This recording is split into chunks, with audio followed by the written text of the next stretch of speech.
पाकाल ज्या भारतीय जनता पार्टीचे आमदार आहेत त्यांनी जी अश्लाघ्य पद्धतीची भाषा वापरली आदरणीय जयंत पाटील साहेबांच्या वडिलांवरती हा ती अत्यंत निंदनीय आहे.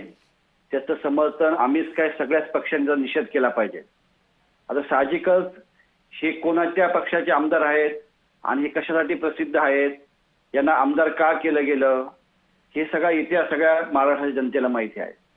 महाराष्ट्राच्या राजकारणात संस्कृती आणि परंपरा संपवण्याचे काम भारतीय जनता पार्टी करते काय असं आता त्यामध्ये दिसून येत आहे. अनेक वेळा त्यांच्या नेत्यांकडून असे आपण आता दाखवलं टीव्ही चॅनलवरती कशा पद्धतीने बोललं जातात. विरोधकांचा अपमान करणं, वैयक्तिक चिखलफेक करणं, त्यांच्या कुटुंबियांबद्दल बोलणं, खालच्या दर्जाची वक्तव्य करणं, हा काय महाराष्ट्र संस्कार नाहीये. तुम्ही टीका करा परंतु आपल्या कामातून टीका केली गेली पाहिजे.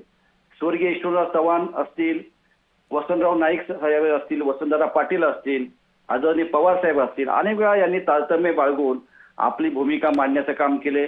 विरोधकाला विरोध देखील केलेला आहे. परंतु कोणावरती वैयक्तिक कधी टीका केली गेली नाही.